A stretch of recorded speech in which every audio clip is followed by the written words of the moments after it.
시편 119편 81절부터 88절까지 말씀을 보겠습니다. 여기서 한 가지만 보겠습니다. 하나님의 기도, 하나님을 향한 우리의 기도, 성도들의 기도와 하나님의 응답을 보겠습니다. 우리의 기도의 삶은 물론 하나님께서 하나님의 뜻에 따라 즉각적으로 들어주시는 기도도 있지만은, 그러나 일반적으로 즉각적으로 들어주시는 기도는 그렇게 드뭅니다. 그래서 하나님의 백성들이 하나님 앞에 기도할 때 늘 지칩니다. 언제 그 기도가 응답되겠습니까? 하나님, 제가 이렇게 기도했는데 하나님은 언제 응답해 주시나요? 라고 고백합니다. 특별히 하나님의 백성들이 이 세상에서 핍박과 박해를 받을 때, 그때 더더욱 그렇습니다. 그래서 우리 기독교 역사상으로 쭉 보면은 하나님께 기도하다가 순교를 당한 사람들이 이 기독교 역사에 많이 기록되어 있습니다. 그래서 어느 신학자는 교회는, 기독교는 순교자의 피로 세워졌다라고 기록하기도 합니다. 그래서 피가 없으면 교회가 세워지지 않고, 피가 없으면 교회의 역사가 기록되지 않는다고 이렇게 말합니다. 그런데 왜 사람들이, 세상이 왜 그렇게 교회를 싫어합니까?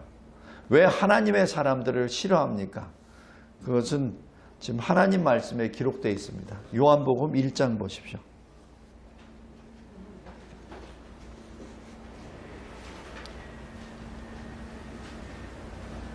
요한복음 1장 9절에서 11절까지 보겠습니다. 하나님의 말씀입니다. 참빛 곧 세상에 와서 각 사람에게 비추는 빛이 있었나니 그가 세상에 계셨으며 세상은 그로 말미암아 지은 바 되었으되 세상이 그를 알지 못하였고, 11절 자기 땅에 오매 자기 백성이 영접하지 아니하였으나, 이렇게 기록합니다. 다시 얘기해서 영접하지 아니하였습니다. 그리고 하나님의 백성마저도 이 예수 그리스도를 영접하지 아니하였으니 하나님의 백성이 아닌 사람들은 오직 하겠습니까? 그래서 12절에 보면은 영접하는 자, 곧 그의 이름을 믿는 자에게는 하나님의 자녀가 되는 권세를 주셨다라고 기록합니다. 그 다음에 우리의 요한계시록 10장 한번 보십시오.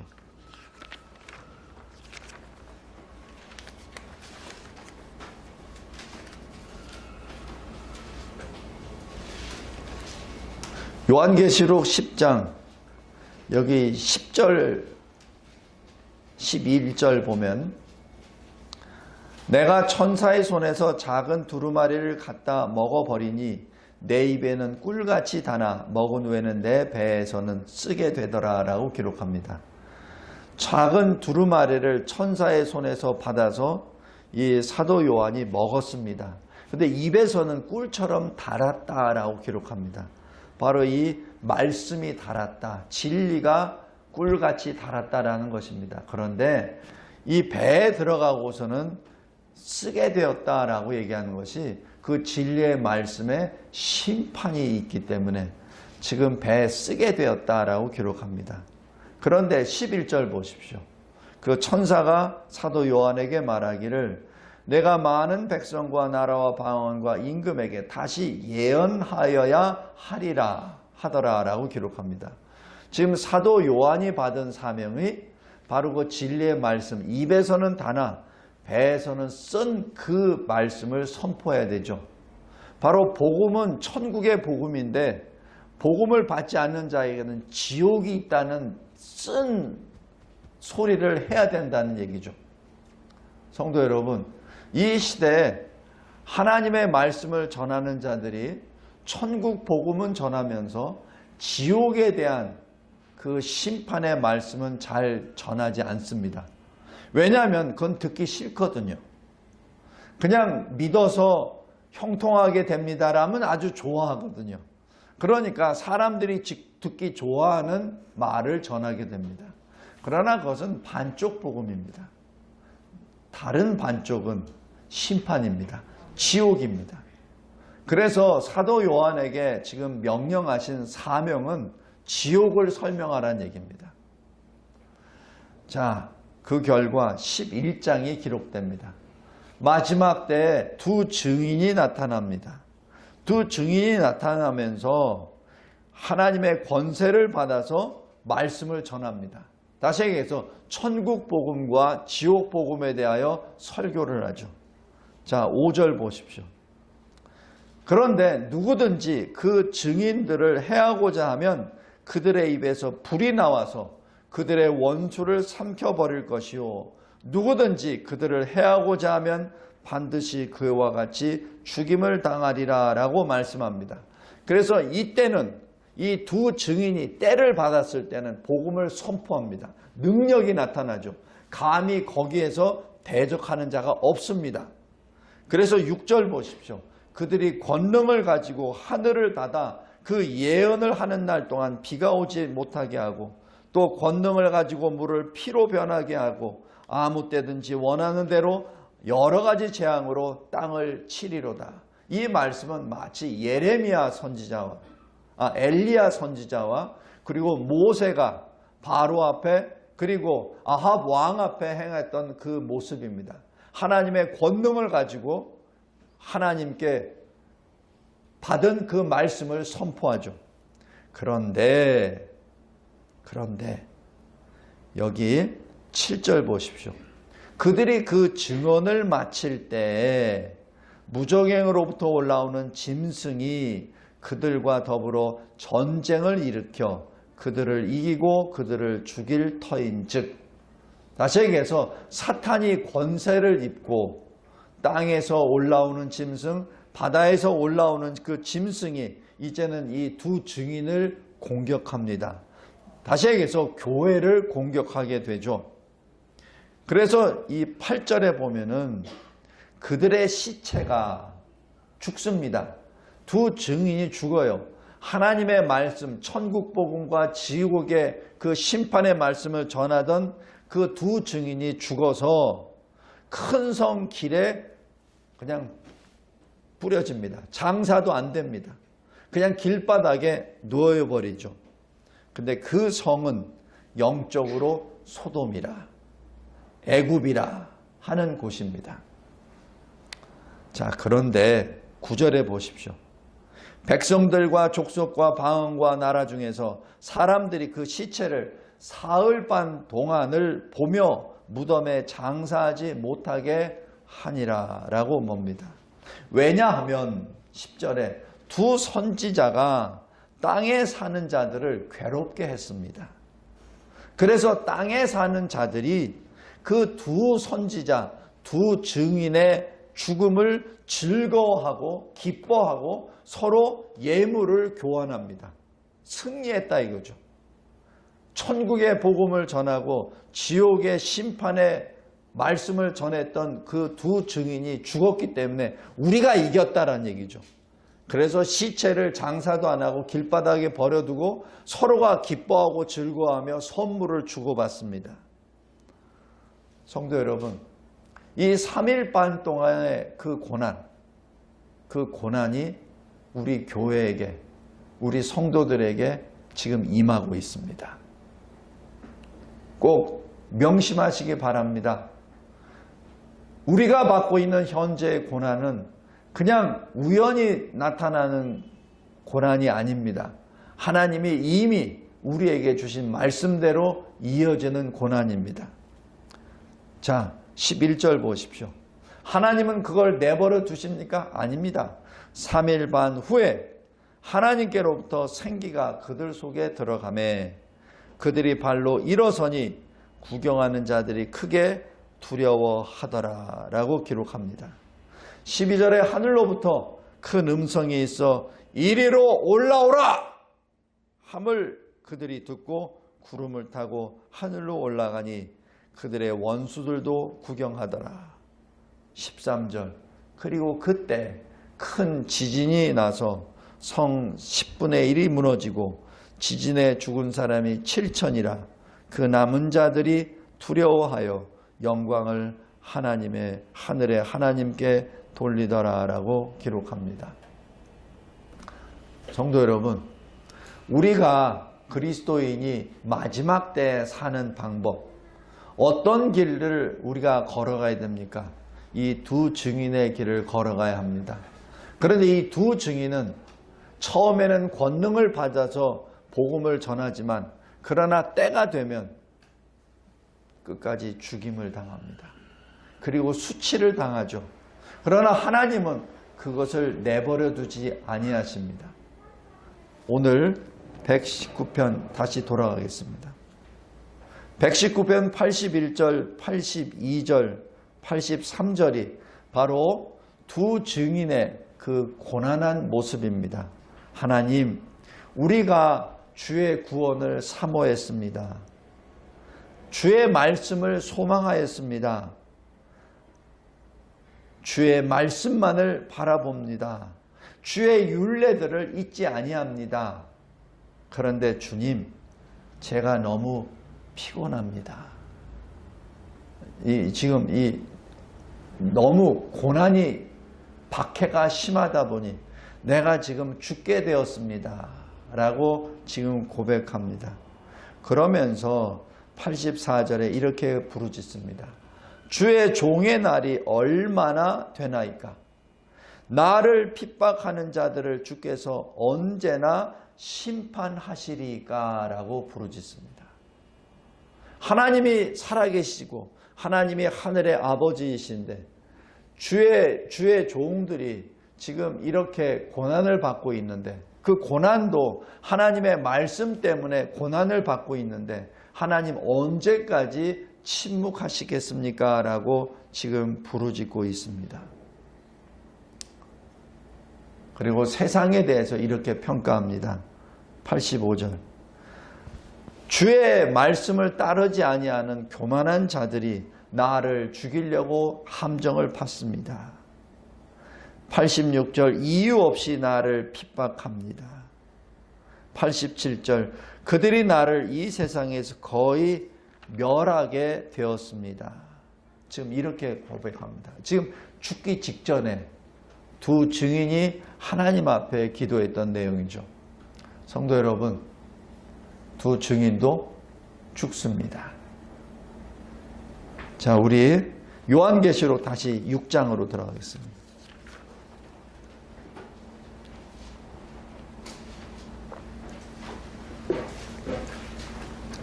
요한계시록 6장 9절과 10절입니다. 다섯째 인을 떼실 때 내가 보니 하나님의 말씀과 그들이 가진 증거로 말미암아 죽임을 당한 영혼들이 바로 하나님의 말씀 때문에 순교를 당한 영혼들입니다. 그 영혼들이 어디에 있어요? 제단 아래. 하나님 보좌 앞에 제단 아래에 있습니다. 그 제단이란 무엇이죠? 하나님께 예물을 드리고 하나님께 기도를 드리고 그리고 그 기도를 받으시고 예물을 받으시는 바로 그 장소가 제단 아닙니까? 바로 순교자의 영혼들이 그 제단 아래에 있다는 얘기입니다. 그러면서 10절 이렇게 말씀합니다. 큰 소리로 그들이 불러 이르되 거룩하고 참되신 대주제여 땅에 거하는 자들을 심판하여 우리 피를 갚아주지 아니하시기를 어느 때까지 하시려 하나이까? 지금 제단의 순교자의 영혼들이 하나님께 또 부르짖고 있습니다. 하나님께 기도하는 거예요. 언제까지 이 세상에 악이 창궐하고 하나님의 백성들, 하나님의 증인들, 선지자들이 저렇게 박해를 받고 죽임을 당하는데 언제까지 하나님 기다리시겠나이까? 라고 지금 기도합니다. 그러자 11절에 이렇게 기록합니다. 각각 그들에게 흰 두루마기를 주시며 이르시되 아직 잠시 동안 쉬되 그들의 동무 종들과 형제들도 자기처럼 죽임을 당하여 그 수가 차기까지 하라 하시더라. 자기 수가 차기까지, 그 수가 차기까지 하는 뭐죠? 하나님이 정하신 때가 있다는 얘기입니다. 하나님이 정하신 때, 그때까지 기다리라는 얘기죠. 성도 여러분, 우리가 언제까지 세상으로부터 이런 억울함을 받아야 됩니까?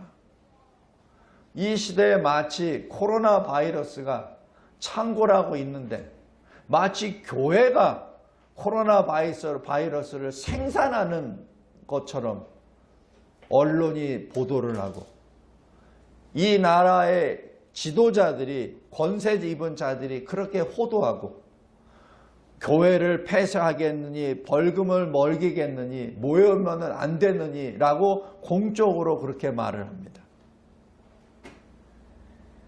그런데 실질적으로 교회에서 나온 환자들은 극히 드물어요. 적습니다. 교회가 이 땅에 6만 개가 넘어요. 교회 숫자가. 어느 사람들은 7만 개라고도 합니다. 근데 그 많은 그 교회 성도들 가운데 우리 교회에 나오는 성도들이 보통 800만, 1000만까지 들어갑니다. 그 성도들 중에 교회에서 나온 바이러스 이 확진자는 100명이 넘질 않습니다. 나머지가 전부 다 교회 밖에서 일어나는 것들이에요. 그런데 어찌하여 대한민국 국민들과 대한민국의 권세를 잡은 자들은 마치 10,000명이 넘는 그 확진자들이 마치 교회에서 나온 것처럼 얘기를 합니까? 교회에 모이는 그 밀도나 그 횟수나 이런 걸 봤을 때 나오는 환자는 거의 없는 거나 마찬가지예요. 그런데 어떻게 교회에 나오면은 마치 바이러스에 걸리는 사람처럼 해서 아예 아이들의 발걸음을 다 잘라버리고 아예 전도의 문을 다 닫아버리고 복음을 전하지도 못하게 만들어버립니까? 성도 여러분, 이것이 마지막 때의 사인의 시작입니다. 우리가 거기에 대해서 원통합니다. 그거를 지금 부르짖을 때가 아닙니다. 그것은 세상의 사람들의 방법이고 우리의 방법은 하나님께 기도하는 것이죠. 마치 순교자의 영혼이 제단 아래에서 하나님께 기도하듯이 말입니다. 두 증인이 자기가 죽을 걸 뻔히 알면서도 그래도 하나님께 받은 사명, 예수 그리스도 복음을 끝까지 전했었던 요한계시록 11장의 두 증인처럼 끊임없이 선포하고 증거하는 것이 우리 그리스도인이 마지막 때에 걸어가야 될 그 길입니다. 거기에 대해서 우리가 무엇을 어떻게 항의하고 하는 것이 아닙니다. 우리는 전하다가 죽는 것이 우리의 길입니다. 전하다가 돌에 맞는 것이 우리의 길입니다. 성도 여러분, 세상이 뭐라고 할 때마다 더 모이는데 힘쓰는 저와 여러분이 되기를 바랍니다. 왜냐하면 모여서 하나님께 기도를 해야 되죠. 이 순교자의 영혼들처럼. 그렇다고 하여 우리가 어떤 수칙이나 이것을 어겨가면서 하자는 것이 결코 아닙니다. 지킬 것은 지키되 우리가 복음은 끝까지 전해야 되는 것이죠. 그래서 예배 드릴 때도 마스크를 쓰고 예배를 드리지 않습니까? 마스크를 쓰고 답답하지만은 마스크를 쓰고 예배를 드립니다. 하나님께서 그 기도를 어떻게 받으시죠? 여기 요한계시록 5장 보십시오.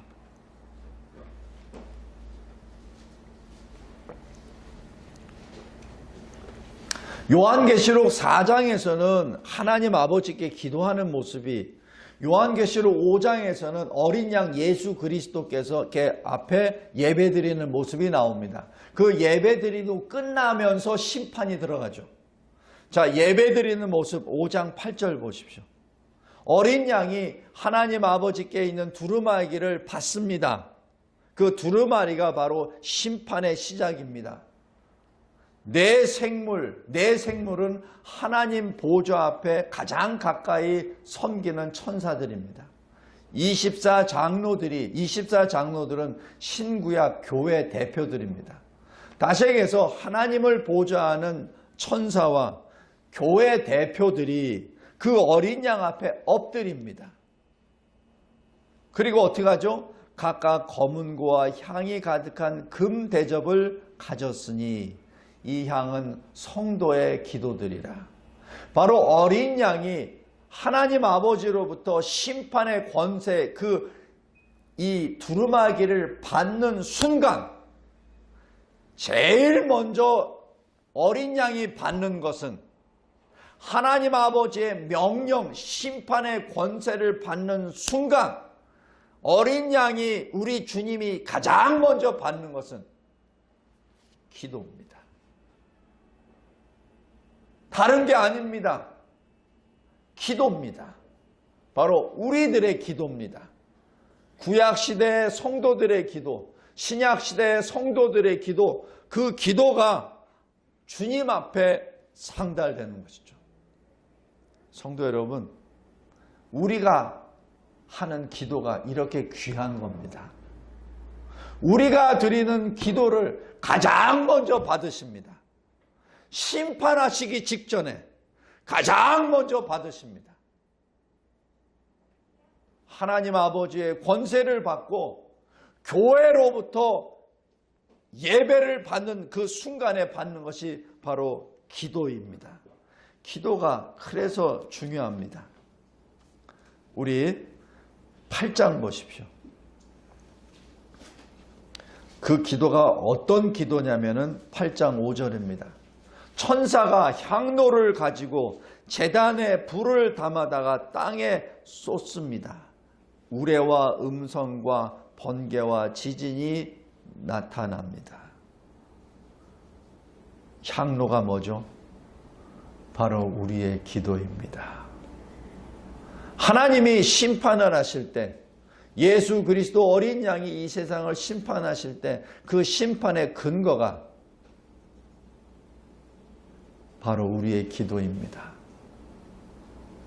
우리 기도가 그렇게 권능이 있는 것이요, 우리 기도가 그렇게 소중한 것입니다. 하나님께서 이 세상을 심판하실 때 근거가 우리의 기도입니다. 그래서 우리는 기도해야 합니다. 그래서 우리의 기도가 그렇게 소중한 겁니다. 하나님은 우리의 기도를 지금 받고 계시고 기다리고 계십니다. 성도 여러분, 우리가 아이를 낳잖아요. 아기를 낳죠. 근데 아기가 아무 소리를 안 내면 어떻게 되죠? 불안하잖아요. 그래서 엉덩이를 때려서 그 아기가 왕 하고 울을 때, 그때 진짜 아기가 태어났다 이렇게 하고 기뻐하죠. 왜 그러냐면 의학적으로 그 와 하는 그 소리에 폐가 작동이 된다 그러더라고요. 태중에서는 이 배 안에 있으니까 호흡을 못 하잖아요. 그죠? 탯줄로 호흡을 하다가 물속에 있다가 이 물속에 나와서 이제 이 공중에 있는 이 산소를 호흡하면서 거기서 시작되는데, 그 시작되는 것이 외침입니다. 부르짖음입니다. 그랬을 때 이 접혔던 폐가 확 펴지는 거죠. 그 다음부터 호흡이 계속됩니다. 그래서 애가 태어날 때 엉덩이를 때려서라도 우는 소리를 만든 이유가 거기에 있다고 합니다. 그 우는 소리가 기도입니다. 우리가 살았는지 죽었는지 어떻게 알죠? 코에다 대보고 심장이 뛰는가 확인해 보죠. 그 호흡이 기도입니다. 성도 여러분, 그래서 우리가 기도를 해야 합니다. 기도는 우리가 해야 될 사명도 아니요, 의무도 아닙니다. 기도는 우리가 살았다는 증거입니다. 우리가 그리스도인으로 거듭났다면 기도할 수밖에 없어요. 옆에서 목사가 기도하라고 부르짖는 이유는 마치 어린아이가 태어났을 때 울부짖지 않는 아이, 호흡하지 못하는 아이의 엉덩이를 때리는 것과 똑같습니다. 기도하십시오 라고 얘기하는 것이. 아니면 죽습니다 라고 말하는 것이. 입술을 크게 벌려 기도하십시오 라고 얘기하는 것이 다른 게 아니라 살아나십시오 라는 부르짖음입니다. 여기 119편 다시 보시기 바랍니다. 84절에 주의 종의 날이 얼마나 되나이까?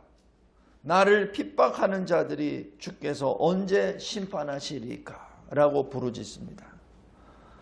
그러면서 88절에 주의 인자하심을 따라, 여기서 인자하심은 언약 사랑입니다. 주님의 언약과 주님의 사랑을 따라, 주님의 택하심을 따라 나를 살아나게 하소서. 여기서 살아나게 하소서라는 얘기는 이 히브리어 원어적으로 하면은 나의 생명을 지켜주세요라는 얘기입니다. 여기서 부활시키세요라는 얘기가 아니라 내 생명을 지켜주세요. 그리하시면 주의 입의 교훈들을 내가 지키겠습니다 라는 얘기입니다. 성도 여러분, 나를 살려주세요. 그러면 주님의 입에서 나온 말씀을 내가 끝까지 지키겠습니다. 언제까지? 주님이 오실 때까지. 어느 순간까지? 내가 순교를 당하는 그 순간까지. 성도 여러분, 꼭 기억하시기 바랍니다.